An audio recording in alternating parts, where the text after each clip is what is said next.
Hi everyone, welcome to Understand Heart, where we learn about anything and everything heart related. This is a part of a series where I share tips on how I survived in the UK as a foreign doctor throughout my 10 years of living in the UK. Today, I'll be talking about money and taxes of working as a doctor in the UK. If you enjoy this series, please subscribe to my channel so I can share more of my experiences of working here in the UK.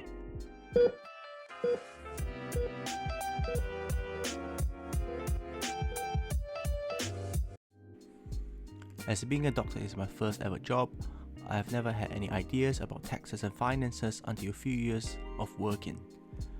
I'll be talking about the amount earned when working for the NHS, including the differences between base pay and take-home pay, what are some of the common costs, and how you claim some tax relief every year. Let's start with the basic pay.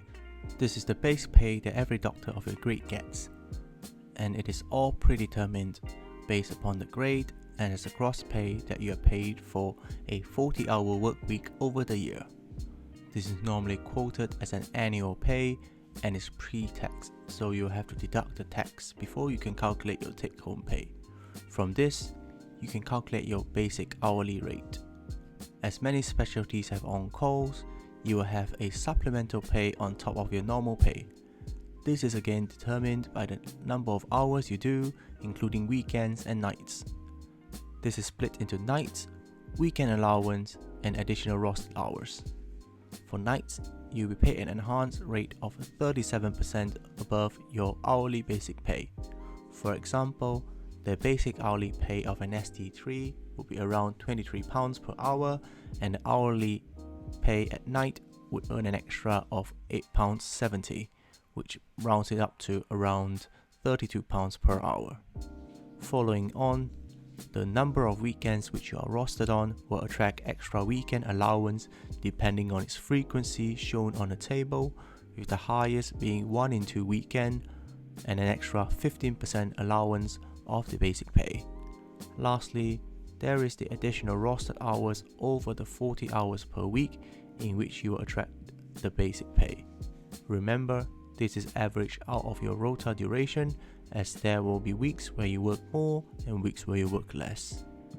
Besides these, there are also other flexible pay premia which could be added into your pay if you fit the criteria, such as some hard-to-fill programs and academia allowances. Once you add in all the supplemental pay to your basic pay, this will be your gross final pay. Of course, the gross final pay would not be what you would be taking home, as there are taxes, pensions, and national insurance which you will have to contribute to. Pensions is a huge topic on its own, and there are many videos on it already, so Google it if you are keen to learn more. The amount you contribute to pensions is dependent on how much your gross pay is. Therefore, for most junior doctors, it will be between 9.3 to 12.5% currently. Following on is your tax. The tax in the UK is based upon your income, with a tier system in place to determine the amount you have to pay. The basic personal allowance is £12,500 a year, in which no tax is required. As most doctors earn above the amount, the rest will be paid at a basic rate of 20%, i.e. from any amount above £12,500, you will be paying 20% tax on it. Once you earn above £50,000, the amount that you earn above it will be taxed at 40% until you reach the over £150,000 threshold. Lastly, you will notice a national insurance contribution as part of your payslip. This payment is a fundamental component of the welfare state in UK, which entitles workers to gain state benefits such as state pensions, statutory sick pay, and etc. The calculation is a little more complex, but it depends on your weekly earnings, whereby you pay nothing on the first £183, followed by 12% on the next £779 and 2% on the remainder of your weekly pay. This normally comes up to about £400 a month depending on your gross pay.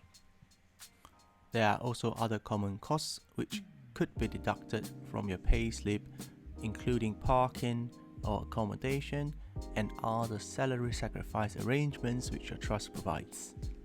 these are normally noted on your payslip itself.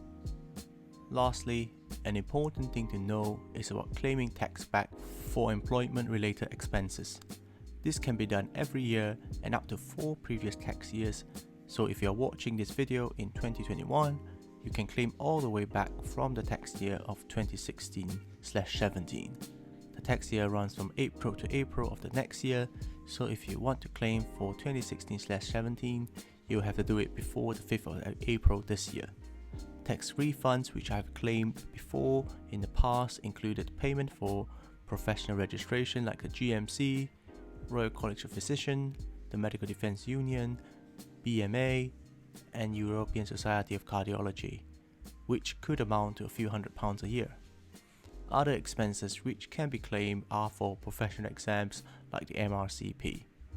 The Medic's Money website provides quite a good guide on how to claim back your money, so I would suggest looking through the website.